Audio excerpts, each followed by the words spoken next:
നമസ്കാരം, ഞാൻ വിവേക് ബാലകൃഷ്ണൻ പറയുന്നത് കേരള രാഷ്ട്രീയത്തെക്കുറിച്ചും ഇന്ത്യൻ രാഷ്ട്രീയത്തെക്കുറിച്ചുമാണ്. കേരള രാഷ്ട്രീയത്തെക്കുറിച്ച് പറയാനുള്ളത് 2035 ആകുമ്പോഴേക്കും കേരളം BJP ഭരിക്കും എന്നാണ് എനിക്ക് തോന്നുന്നത്. എന്തുകൊണ്ട് അങ്ങനെ പറയുന്നു എന്ന് ചോദിച്ചാൽ അതിൻ്റെ കാരണങ്ങൾ പറയാം. എനിക്ക് തോന്നിയ കാരണങ്ങൾ ഞാൻ പറയാം. മണ്ടത്തരമാവാം, പൊട്ടത്തരമാവാം, ആണെങ്കിൽ നിങ്ങളത് തിരുത്തുക. രണ്ടാമത്തെ കാര്യം, ഇന്ത്യൻ രാഷ്ട്രീയത്തിൽ നരേന്ദ്രമോദി മേളിലേക്ക് പോയിക്കൊണ്ടിരിക്കുന്നു. ബീഹാറിൽ വൻ വിജയം കൊയ്യുന്നു. കോൺഗ്രസിന് 76 സീറ്റ് നഷ്ടമാകുന്നു. 1.2 കോടി സ്ത്രീകൾക്ക് അവരുടെ അക്കൗണ്ടിലേക്ക് 10,000 രൂപ ആ സർക്കാർ ഇട്ടുകൊടുക്കുന്നു. 64 ലക്ഷത്തോളം വോട്ടർമാരെ അവർ വെട്ടിമാറ്റുന്നു. വോട്ട് ചെയ്തതിന് ശേഷം 3 ലക്ഷത്തോളം വോട്ട് കൂടുതലായി പോളിംഗ് രേഖപ്പെടുത്തുന്നു. ഇതൊക്കെ അവരുടെ വീഴ്ചയാണ്. അതിൽ ഈ സ്ത്രീകൾക്ക് അക്കൗണ്ടിൽ പൈസ ഇട്ട് കൊടുത്തത് അവരുടെ നേട്ടമായിട്ട് വേണം കരുതാൻ. എന്തായാലും രാഹുൽ ഗാന്ധി 95 മത്സരങ്ങളിലാണ് തോറ്റത് എന്നാണ് മാധ്യമങ്ങളുടെ കണക്ക് പ്രകാരം പറയുന്നത്. എന്തുകൊണ്ടാണ് അദ്ദേഹം ഇങ്ങനെ തോൽക്കുന്നത്? അത് എനിക്ക് തോന്നിയിട്ടുള്ള ഒരു കാര്യം, ഇന്ത്യയിൽ കൂടുതലും ഹിന്ദുക്കളാണല്ലോ. അപ്പോൾ ഹിന്ദുക്കളുടെ ഭക്തിയെ മുതലെടുത്തിട്ടാണ് ഇന്ന് നരേന്ദ്രമോദി എന്ന് പറയുന്ന നേതാവ് ഇന്ത്യയിൽ നിലനിൽക്കുന്നത്. അതായത് ഹിന്ദുക്കളെ ഒന്നിപ്പിക്കുക, അതിൽ തീർച്ചയായിട്ടും നരേന്ദ്രമോദി സർക്കാർ വിജയം കണ്ടിരിക്കുന്നു. ഇനിയും അതങ്ങനെ തുടരും. അതിനുള്ള എല്ലാവിധ സാധ്യതകളും ഇന്ത്യയിൽ തെളിഞ്ഞു വരുന്നു. അതിൻ്റെ ഏറ്റവും വലിയ ഉദാഹരണം തന്നെയാണ് ബീഹാറിലും നമ്മൾ കണ്ടത്. ഏറ്റവും പ്രായം കുറഞ്ഞ ഒരു പെൺകുട്ടി MLA ആയതും നമ്മൾ കണ്ടു. അപ്പോൾ ഞാൻ പറഞ്ഞു വരുന്നത്, ആ MLA ആയ പെൺകുട്ടിയുമായിട്ടുള്ള ഒരു കോൺവെർസേഷൻ ആ വേദിയിൽ വെച്ച് ശ്രീ നരേന്ദ്രമോദി നടത്തുമ്പോഴാണ് ഞാൻ അദ്ദേഹത്തിൻ്റെ കണ്ണുകൾ ഇപ്പോൾ ഈയിടെയായിട്ട് ശ്രദ്ധിച്ചത്. അദ്ദേഹത്തിൻ്റെ കണ്ണിൽ ജ്വലിക്കുന്ന ആ ഒരു തീവ്രത തീർത്തും ഒരു വലിയ ഭക്തിയുടെ സിമ്പലാണ്. ആ ഭക്തി എന്ന് പറയുന്നത് ഹിന്ദുക്കൾ ആരാധിക്കുന്ന ലോക പ്രപഞ്ച ശക്തിയായ മഹാവിഷ്ണുവിന്റെ അവതാരമായ ശ്രീ നരസിംഹമൂർത്തിയെയാണ് എന്നാണ് എനിക്ക് തോന്നുന്നത്. അത്രയും തീവ്രത അദ്ദേഹത്തിൽ കാണുന്നു. ഉഗ്രം വീരം മഹാവിഷ്ണു ജലന്തം സർവതോമുഖം നരസിംഹം ഭീക്ഷണം ഭദ്രം മൃത്യും നമാമിഹം എന്ന നരസിംഹ മന്ത്രം ജപിക്കുന്ന ഒരാളിൽ കാണുന്ന എല്ലാവിധ ഒരു ശക്തി എനിക്കറിയാവുന്ന കാര്യങ്ങളാണ്. അല്ലെങ്കിൽ അതിനേക്കാൾ അപ്പുറത്തേക്ക് മോദിക്ക് ഉള്ളൊരു തേജസ് അല്ലെങ്കിൽ ഒരു ഊർജം എന്ന് പറയുന്നത് അദ്ദേഹം ചൊല്ലുന്ന മന്ത്രങ്ങൾക്കൊക്കെ ഉണ്ടായിരിക്കാം. അതാണ് ഇങ്ങനെ അദ്ദേഹത്തിൽ കാണുന്നത് എന്നാണ് എനിക്ക് ഫീൽ ചെയ്തത്. ഒരു രാമനോ അല്ലെങ്കിൽ ഒരു ഹനുമാനോ ഒന്നുമല്ല ആ ഒരു മന്ത്രത്തിന്റെ ആ ഒരു ശക്തിയുടെ പിന്നിൽ എന്ന് തോന്നുന്നു. ഇത് ഹിന്ദുക്കൾക്കറിയാം, അല്ലെങ്കിൽ ഹിന്ദു ആയി ജനിച്ച വൈഷ്ണവാചാരങ്ങൾ പാലിക്കുന്ന ഹിന്ദുക്കൾക്കറിയാം. അപ്പോൾ അങ്ങനെയുള്ള ആളുകളുടെ കയ്യിൽ ഒരുപാട് ധനമുണ്ട്, ഒരുപാട് സമ്പത്തുണ്ട്. അവര് മോദിയെ സപ്പോർട്ട് ചെയ്യുന്നു. ഹിന്ദുത്വം തീവ്രമായി ഇന്ത്യയിൽ വേര് പ്രാപിക്കുന്ന അല്ലെങ്കിൽ വേരോടുന്നു. ഹിന്ദുക്കൾ പഴയതിനേക്കാൾ കൂടുതൽ ഒരുമിക്കാൻ ഇന്ത്യയിൽ തുടങ്ങിയിരിക്കുന്നു എന്നുള്ളതും വളരെയധികം വസ്തുതയാണ്. അപ്പോൾ ഇതേ ഒരു മൂർത്തിയെ തന്നെ കഴിഞ്ഞ ദിവസം രാഹുൽ ഗാന്ധിയും പ്രാർത്ഥിക്കുന്നതായി കണ്ടു. അദ്ദേഹത്തിന് ആ ഓറ ലഭിച്ചതായിട്ടും ആ ചിത്രങ്ങളിൽ ഫീൽ ചെയ്തിട്ടുണ്ട്. ഇത് പറയുമ്പോൾ ആത്മീയതയോ അല്ലെങ്കിൽ ഇതൊരു മണ്ടത്തരമാണോ അല്ലെങ്കിൽ ഇതൊരു ഈ ഒരു സത്യമുണ്ടോ എന്നൊക്കെ ചോദിച്ചു കഴിഞ്ഞിട്ടുണ്ടെങ്കിൽ അത് അനുഭവിച്ചവർക്ക് മാത്രമേ അറിയൂ. അപ്പോൾ രാഹുൽ ഗാന്ധിയെ പോലെയുള്ള ഒരാള് ഈ ഒരു മന്ത്രം ജപിക്കുകയും ഈ ഒരു മൂർത്തിയെ ആരാധിക്കുകയും ചെയ്ത ഫോട്ടോസ് അദ്ദേഹം പങ്കുവെച്ചപ്പോൾ എനിക്ക് തോന്നിയ ഒരു കാര്യം എന്താണെങ്കിൽ, ഇദ്ദേഹത്തിന് രാഹുൽ ഗാന്ധിക്ക് ഈ ഇത്തരം ശക്തിയെ അറിയുന്ന ആളുകൾ ഈ ഇദ്ദേഹത്തിനോടൊപ്പം നിൽക്കുന്നില്ല.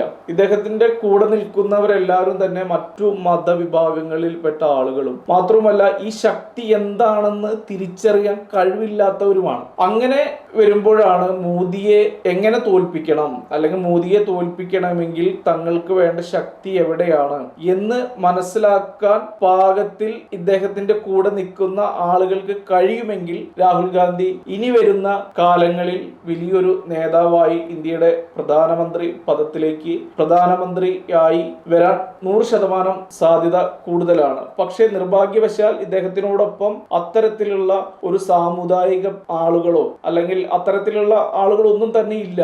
ഒക്കെ ഈ പറഞ്ഞ ന്യൂനപക്ഷമായിട്ടുള്ള ആളുകളാണ് കൂടുതലും ഇദ്ദേഹത്തോടൊപ്പം നിൽക്കുന്നത്.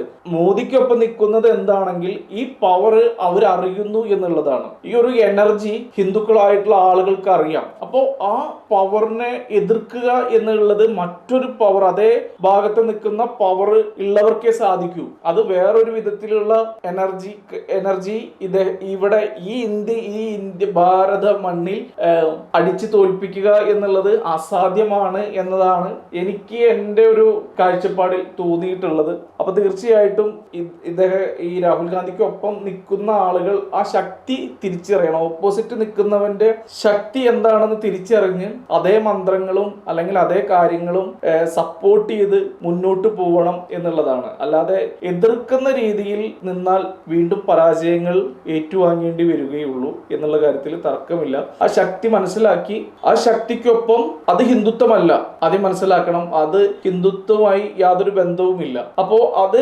മനസ്സിലാക്കിക്കൊണ്ട് ഇതെങ്ങനെ എക്സ്പ്ലെയിൻ ചെയ്യണമെന്ന് എനിക്കറിയില്ല. ഇവിടെ അങ്ങനത്തെ എന്താണ്, നമ്മള് മഹാവിഷ്ണുവിനെ പൂജിക്കുമ്പോൾ അതൊരു രാഹുൽ ഗാന്ധി പോകുമ്പോഴോ അല്ലെങ്കിൽ ആ ഒരു കാര്യങ്ങളിൽ പങ്കെടുക്കുമ്പോഴോ അദ്ദേഹത്തിന് കിട്ടുന്ന ലൈക്കുകളും കമന്റുകളും കുറവാണ്. അതിനെയും കൂടി പ്രോത്സാഹിപ്പിക്കണം. എങ്കിൽ മാത്രമേ കോൺഗ്രസ് എന്ന് പറയുന്ന ഒരു പ്രസ്ഥാനം ഇന്ത്യ ഇനി ഭരിക്കൂ. കാരണം അത്രയധികം ഹിന്ദുക്കൾ ഐക്യപ്പെട്ടിരിക്കുന്നു.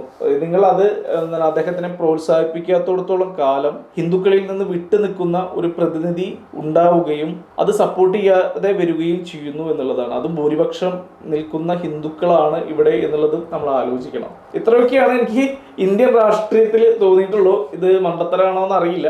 ഇനി കേരള രാഷ്ട്രീയത്തിലേക്ക് വരാം. വളരെ പ്രാക്ടിക്കലായിട്ട് എനിക്ക് തോന്നിയിട്ടുള്ള കുറച്ച് കാര്യങ്ങളാണ്. നമ്മൾ ഇന്ന് കേരളം ഭരിക്കുന്ന മുഖ്യമന്ത്രി, അദ്ദേഹം CPM ഒരു രാഷ്ട്രീയക്കാരനാണ്. അദ്ദേഹം ഒരു ഇഴവ സമുദായത്തിൽപ്പെട്ടവരാണ്. ഇഴവ സമുദായം എന്ന് പറയുന്നത് കേരളത്തില് 80 ലക്ഷത്തോളം വരുന്ന ആളുകളാണ്. അപ്പോൾ ഏകദേശം ഒരു 80 കിഡ്സ് 90 കിഡ്സിന്റെ ഒക്കെ ബാല്യകാലങ്ങളിലൊക്കെ തന്നെ ഈ ജാതീയത വളരെയധികം പറഞ്ഞുകൊണ്ട് നടന്നിരുന്ന ഒരു കാലമായിരുന്നു. സ്കൂളുകളിലാണെങ്കിലും കോളേജിലൊക്കെ ആണെങ്കിലും അറിയാതെ അറിഞ്ഞൊക്കെ പറഞ്ഞുകൊണ്ടിരിക്കും. അതിൽ ഞാൻ പഠിച്ച സ്കൂൾ കാലഘട്ടങ്ങളിലൊന്നും തന്നെ ഒരു നായരോ നമ്പൂതിരിയോ മേനോൻ എന്ന് പറയുന്ന ആ വിഭാഗത്തിൽപ്പെടുന്ന ആളുകളൊന്നും സർക്കാർ സ്കൂളുകളിൽ ഞാൻ പഠിച്ച കാലങ്ങളിൽ ഉണ്ടായിരുന്നില്ല. സാധാരണക്കാരായ ആളുകൾ, സാധാരണക്കാരായ ആളുകൾ പഠിക്കുന്ന സ്കൂളുകൾ അങ്ങനെയായിരുന്നു. അപ്പോൾ അവിടെ കൂടുതലും സംസാരങ്ങൾ ഉണ്ടായിരുന്നത് ഏറ്റവും കൂടുതൽ പിശുക്കന്മാരായിട്ടുള്ള നായന്മാരാണ്. നായന്മാര് നമ്മുടെ ശത്രുക്കളാണ്, അവര് മോശം ആളുകളാണ് എന്നൊക്കെ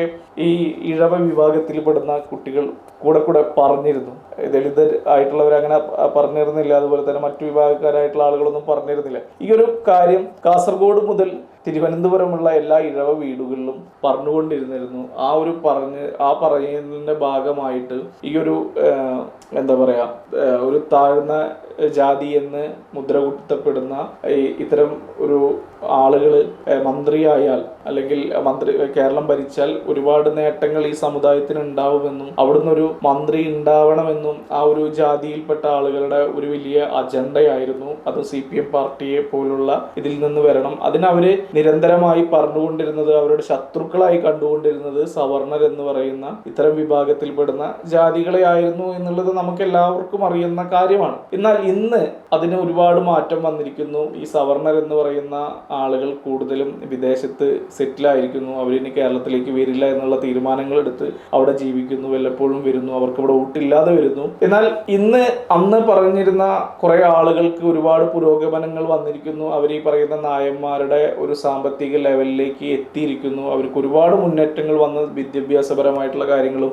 ഉദ്യോഗ സ്ഥാനങ്ങളിലും താക്കോൽ സ്ഥാനങ്ങളിലെല്ലാം തന്നെ അവരെത്തിയിരിക്കുന്നു. അപ്പോൾ സ്വാഭാവികമായിട്ടും അവരുടെ ആ എതിർത്തിരുന്ന ഈ നായർ നമ്പൂതിരി വിഭാഗങ്ങൾ ഇന്ന് സൗഹൃദത്തിലായിരിക്കുന്നു. ഇനിയും അവർക്ക് ഉയരാനുണ്ട്. ആ ഉയരണമെങ്കിൽ ഇനി അവരുടെ അടുത്ത ലക്ഷ്യം എന്ന് പറയുന്നത് എങ്ങനെയാണോ മുമ്പ് നായന്മാരെ കുറ്റം പറഞ്ഞിരുന്നത് അതുപോലെ ഇപ്പോൾ മുസ്ലിങ്ങളെ കുറ്റം പറയാൻ തുടങ്ങിയിരിക്കുന്നു എന്നുള്ളതാണ്. അതിന് ഏറ്റവും വലിയ ഉദാഹരണമാണ് വെള്ളാപ്പള്ളി നടേശൻ മുസ്ലിങ്ങളെ നിരന്തരമായി കുറ്റം പറഞ്ഞുകൊണ്ടിരിക്കുന്നത്. അദ്ദേഹത്തിനെ അറിയുന്നവർക്കറിയാം, അദ്ദേഹത്തിന് പേഴ്സണലി ഏതെങ്കിലും ഒരു മുസ്ലിങ്ങളോട് പ്രത്യേകിച്ച് വെറുപ്പോ വിദ്വേഷമോ ഒന്നും ഉണ്ടാവുന്ന വ്യക്തിയാവാൻ യാതൊരുവിധ സാധ്യതകളും ഉണ്ടോ എന്ന് എനിക്ക് തോന്നുന്നില്ല. പക്ഷെ എന്തുകൊണ്ട് ഇത് പറയണം? ഇവിടെയുള്ള സാധാരണപ്പെട്ട വളരെ സാധാ കൂലിപ്പണിക്കൊക്കെ പോകുന്ന ഇഴവ സമൂഹത്തിന്റെ ഇടയിൽ ഇത് അടിച്ചേൽപ്പിച്ചെങ്കിൽ മാത്രമേ അവർ BJPയിലേക്ക് എൻട്രി ചെയ്യൂ. അങ്ങനെ എൻട്രി ചെയ്താൽ മാത്രമേ BJPക്ക് ഇവിടെ ഒരു വലിയ മുന്നേറ്റം കൊണ്ടുവരാൻ കഴിയൂ. 80 ലക്ഷത്തിന് മേലെയുള്ള ഇഴവന്മാര് കാസർഗോഡ് മുതൽ തിരുവനന്തപുരം വരെ കഴിഞ്ഞ കാലങ്ങളിൽ എങ്ങനെയാണോ നായന്മാരെ പറഞ്ഞ് അധികാരത്തിൽ കയറിയത്, അതുപോലെ മുസ്ലിങ്ങളെയും പറഞ്ഞ് അധികാരത്തിൽ വരാം എന്നുള്ള ഒരു വലിയ ലക്ഷ്യത്തോടു കൂടിയാണ് അദ്ദേഹം ഇങ്ങനെ പറഞ്ഞുകൊണ്ടിരിക്കുന്നത്. അത് ഏകദേശം ഒരു 30% കൂടുതൽ വിജയിച്ചിരിക്കുന്നു എന്ന് തന്നെയാണ് നമ്മളിപ്പോ കുറെ കാലങ്ങളായി ആലപ്പുഴ പോലെയുള്ള മണ്ഡലങ്ങളിൽ വോട്ട് ശതമാനങ്ങളൊക്കെ നോക്കിക്കഴിഞ്ഞാൽ നമുക്ക് കാണാൻ സാധിക്കുക. അപ്പോൾ അത് തീർച്ചയായിട്ടും ഇനി കൂടുകയുള്ളൂ.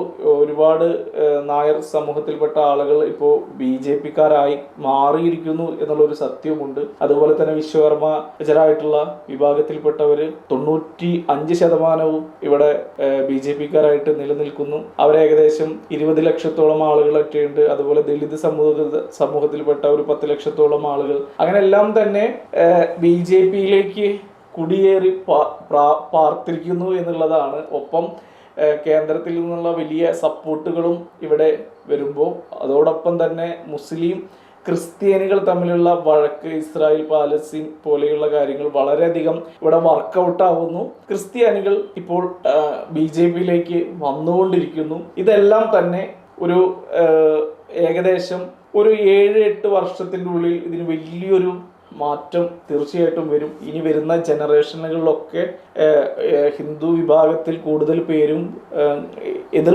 കക്ഷികളായിട്ട് കാണാൻ പോകുന്നത് മുസ്ലിങ്ങളെ ആയിരിക്കും. അതിന് മുസ്ലിങ്ങളും വലിയൊരു തോതിൽ പങ്ക് വഹിക്കുന്നുണ്ട്. ഈ നരേന്ദ്രമോദി, അതായത് നമ്മൾ ആരെയാണോ കൂടുതൽ പറയുന്നത് അവര് കൂടുതൽ എനർജി പ്രാപിക്കും എന്നാണ് പറയാറുള്ളത്. ഈ കോൺഗ്രസിനെ സംബന്ധിച്ചിടത്തോളം കോൺഗ്രസ്സുകാരെ ഒരു രാഹുൽ ഗാന്ധിയുടെ പേര് ഉച്ചരിക്കുന്ന പോലുമില്ല. അവർ കൂടുതലായും 24 മണിക്കൂറും പറഞ്ഞുകൊണ്ടിരിക്കുന്ന മോദി മോദി മോദി എന്നാണ്. മോദിയെ എതിർക്കുമ്പോൾ പോലും മോദിയുടെ ശക്തി കൂടുകയുള്ളൂ. അപ്പോ പലർക്കും ആ രീതിയിലും മോദിയെ സപ്പോർട്ട് ചെയ്യാൻ തോന്നും. കാരണം മുസ്ലിങ്ങൾ മോദിയെ എതിർക്കുന്നു എന്ന് പറയുമ്പോൾ ടോട്ടലി ഹിന്ദുവിനെ എതിർക്കുന്ന പോലെ ഒരു ഫീല് ഇന്ന് കേരളത്തിൽ ഉണ്ടാക്കിയെടുക്കാൻ വെള്ളാപ്പള്ളിയുടെ പോലെയുള്ള ആളുകൾ നിരന്തരം ശ്രമിച്ചുകൊണ്ടിരിക്കുന്ന ഒരു സമയത്ത് മാത്രവുമല്ല, എന്താ പറയുക, മാനവികത ഉയർത്തിപ്പിടിക്കുന്ന കോൺഗ്രസിന്റെ നേതാവായ VD സതീശിനെയൊക്കെ ശക്തമായി എതിർക്കുകയും ചെയ്യുമ്പോൾ ഈ സംഭവം ഇവിടെ ക്രമാതീതമായി വർദ്ധിച്ചുകൊണ്ടിരിക്കുന്നു എന്നുള്ള ഒരു സത്യം നമ്മൾ മനസ്സിലാക്കണം. അപ്പോൾ കൂടുതലും കോൺഗ്രസ്സുകാരായിട്ടുള്ള മുസ്ലിം സഹോദരങ്ങൾ, നമ്മൾ എന്ത് പറയുകയാണെങ്കിൽ പോലും രാഹുൽ ഗാന്ധിയുടെ പേര് പറയുക, രാഹുൽ ഗാന്ധി എന്ന് പറഞ്ഞാൽ തന്നെ അദ്ദേഹത്തിന് ഒരു എനർജി അദ്ദേഹത്തിൽ വരും എന്നാണ് മനസ്സിലാക്കുന്നത്. അതിന് പകരം നമ്മൾ കൂടുതലും പറയുന്നത് മോദിക്കെതിരെ പറയുന്നു, മോദി അങ്ങനെ ശക്തി പ്രാപിക്കുന്നു, പിണറായി വിജയൻ എന്ന് പറയുന്നു, പിണറായി വിജയൻ അങ്ങനെ ശക്തി പ്രാപിക്കുന്നു. ഇതൊക്കെയാണ് സംഭവിക്കുന്നത്. ഇതൊക്കെ ഒരു പ്രപഞ്ച നിയമങ്ങളുടെ അടിസ്ഥാനത്തിൽ ഇതൊക്കെ പോസിറ്റീവായിട്ട് അവർക്ക് ഭവിക്കുന്ന കാര്യങ്ങളായിട്ടാണ് നമ്മൾ പലയിടങ്ങളിലും വായിച്ച് മനസ്സിലാക്കിയിട്ടുള്ളത്. അപ്പോൾ എന്തായാലും കാലം തെളിയിക്കേണ്ടതാണ് കേരളം ആര് ഭരിക്കും, ഇന്ത്യ ആര് ഇനി തുടരും എന്നുള്ളതൊക്കെ. ഏതായാലും മാനവികതയാണ് ഏറ്റവും വലുത്. അത് ഉയർത്തിപ്പിടിക്കുന്ന ആളുകളാവട്ടെ കേരളവും ഇന്ത്യയൊക്കെ ഭരിക്കുന്നത്. ഒരു നല്ല നാനാത്വത്തിൽ ഏകത്വമുള്ള ഒരു നാടായിട്ട് തന്നെ ഇന്ത്യ നിലനിൽക്കട്ടെ എന്ന് പറഞ്ഞുകൊണ്ട് നിർത്തുന്നു. നന്ദി, നമസ്കാരം.